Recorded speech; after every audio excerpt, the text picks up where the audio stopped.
রবিবার রাতে তৃণমূলের গোষ্ঠী দ্বন্দ্বে উত্তপ্ত হয়েছিল দুর্গাপুরের ২ নম্বর ওয়ার্ডের মহুয়া বাগান এলাকা। আহত হয়েছিল বেশ কয়েকজন তৃণমূলের কর্মীও। তারা সকলেই ভর্তি রয়েছে দুর্গাপুর মহকুমা হাসপাতালে। গ্রেফতার হয়েছে ওয়ার্ডের যুব সভাপতি সন্দীপ দণ্ডপাত সহ ৪ তৃণমূল কর্মী।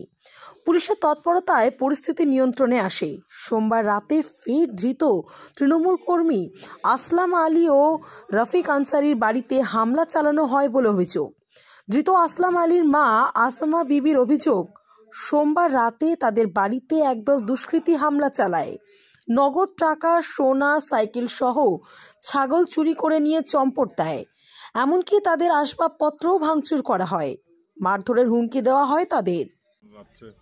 গতকাল রাত্রে এখানে মেসোমাসি এখানেই ছিল, আমরা ছিলাম না, আমাদের আরেকটা বাড়ি আছে ওখানে ছিলাম। দিয়ে মেসোমাসিকে কিছু লোকজন রাত্রে 2টোর পর এসে মেসোমাসিকে ধুমকিছে, ঘরে সব ডাকাতি করে নিয়ে গেছে। সোনাদানা, টাকা পয়সা ছিল, সাইকেল ছিল একটা, বাইরে একটা খাসি ছিল, সেগুলো সব নিয়ে গেছে।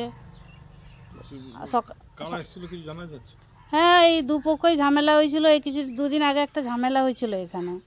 দিয়ে আমার মনে হয় যতটা এই সুদীপই সব করাচ্ছে। ওর ছেলেদের সঙ্গে আমাদের ছেলেদের ঝামেলা হয়েছিল, মানে দুপক্ষই ঝামেলা হয়েছিল।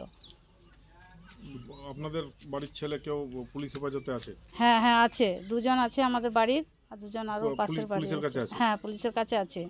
আর এমনি হ্যাঁ, সেই রাত মানে পরশুদিন রাত্রে, হ্যাঁ সেই আগেই করেছে। ওই দুষ্কৃতীরা এলাকার তৃণমূল নেতা সুদীপ কর্মকার অনুগামী বলেও অভিযোগ। পাল্টা অভিযোগ তুলে সুদীপ কর্মকার বলেন, এই বাড়ি ভাঙচুরের ঘটনা ঘটেছে 1 নম্বর ওয়ার্ডের তৃণমূলের ব্লক সভাপতি রাজীব ঘোষের নেতৃত্বে বলেও অভিযোগ তোলেন। তারা ব্লক সভাপতির নেতৃত্বে চলেন না বলেই তাদেরকে ফাঁসানোর চেষ্টা করা হচ্ছে বলে অভিযোগ করলেন। মানে কারা করছে না, এটা ওরাই অভিযোগ করছে। আমরা যদি আমাদের ছেলেরা হসপিটালে আহত হয়ে আছে, ঠিক আছে, সব চিকিৎসায় মৃত্যুর সঙ্গে লড়াই করছে, আমাদের ছেলেরা কী করে ভাঙচুর করতে আসছে, ওরা ঘর লুট করতে আসছে? আপনার অভিযোগ কি মিথ্যা? মিথ্যা, পুরো মিথ্যা। যে ছেলেরা হসপিটালে রয়েছে তারা কি করে আসছে? তারা হসপিটালে এখন মৃত্যুর সঙ্গে লড়াই করছে, আর তারা এখানে চুরি করতে আসবে? ওরা পুরো চক্রান্ত করে আমাদের ফাঁসাবার চেষ্টা করছে। আমাদের ছেলেদেরকে যে কোনো প্রকারে ওনারা ফাঁসাতে চাইছেন। যদিও ব্লক তৃণমূলের সভাপতি রাজীব ঘোষ বলেন, তিনি বিষয়টি শুনেছেন এবং পুলিশকে জানিয়েছেন। পুলিশ নিরপেক্ষ তদন্ত করছে। আর যারা এই ধরনের ঘটনা ঘটাচ্ছে তারা একসময় বিজেপি ছত্রছায়ায় ছিল, এখন আবার তৃণমূলে ফিরে এসে এই ধরনের ঘটনা ঘটাচ্ছে বলে অভিযোগ। কি বলবেন? আজকে সকালে শুনেছি ব্যাপারটা। আমি গতকালকে রাত্রির অবধি 2 নম্বর ওয়ার্ডের আমাদের পার্টি অফিসেই ছিলাম, আর সাংগঠনিক আলোচনা হয়েছে। আজকে সকালে শুনেছি, শোনার সাথে সাথে আমি প্রশাসনকে বলেছি যে দেখার জন্য প্রশাসন গেছিল, বিজন আইসি গেছিলেন এবং তারা দেখছে যে কি ঘটনাটা ঘটেছে তারাই বলতে পারবে। কাদের বাড়িতে ভাঙচুর হয়েছে?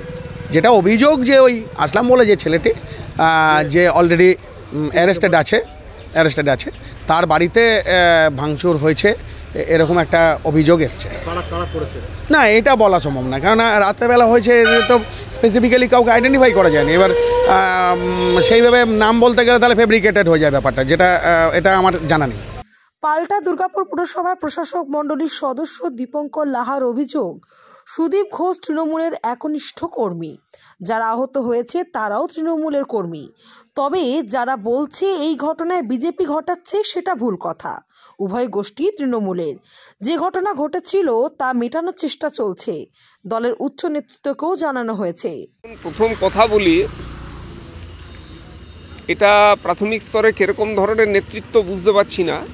দেখুন, ডানপন্থী দল স্বাধীনতার আগে থেকে গ্রুপ ছিল, এখনও আমরা তার উত্তরসূরি গ্রুপ থাকবে। অতএব আমার সাথে যে থাকলো সে তৃণমূল, বাকিরা বিজেপি। এটা যদি হয় তাহলে আমাকেও এখানে দাঁড়িয়ে বলতে হয় যে আমাদের সাথে যারা আছে তারা তৃণমূল, যারা মারধর করেছে তারা বিজেপি। কিন্তু এটা অবান্তর কথা। উভয় পক্ষেই তৃণমূল করে এবং মারধর করার পরেও, ঘটনাটা আমরা জানার পরেও আবার যে ধরনের কার্যকলাপ চলছে আমরা প্রশাসনকে জানাবো, কোনো বায়াসনেস না হয়ে যাতে নিরপেক্ষ তদন্ত হয় এবং দোষীরা উপযুক্ত শাস্তি পায়।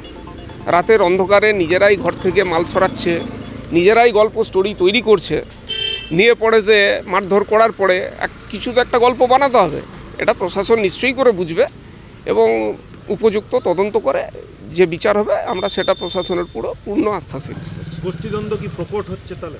দেখুন, যেটা হয়েছে নেতৃত্ব হিসেবে আমরা সেটাকে মিটাবার কাজ আমাদের সেটাকে বাড়াবার কাজ নয়।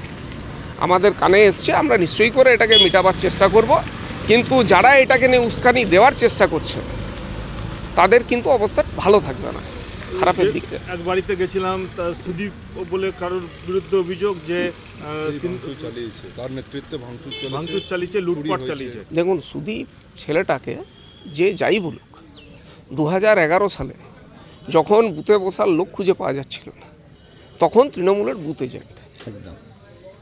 সেই ছেলেটাকে যদি বিজেপি বা সিপিএমের তকমা দেওয়ার কেউ চেষ্টা করে, তাদের মতো মানে তৃণমূল বিরোধী মানুষ আমি বলবো যে আর হতে পারে না।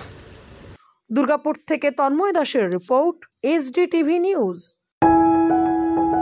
जब जीवन की हो नई शुरुआत तो श्री बालाजी फैशन है आपके साथ। ब्राइडल एथनिक वेयर के लिए आसनसोल में जाना माना नाम श्री बालाजी फैशन। दुल्हन के लिए खूबसूरत रंगों का लहंगा और आकर्षक गाउन, दुल्हन की बहन को खूबसूरत बनाए लहंगा फ्रॉक, दुल्हे के लिए मान्यवर के विविध रंगों वाले sherwani ethnic wear, fashionable men's suit से मिले दुल्हे के भाई को नया लुक, वेडिंग और पार्टी के लिए कढ़ाईदार बनारसी और सिल्क साड़ियाँ। तो देर किस बात की, आज ही आए श्री बालाजी फैशन, हर घर की पसंद। GT road, opposite Subhash cinema, Asansol.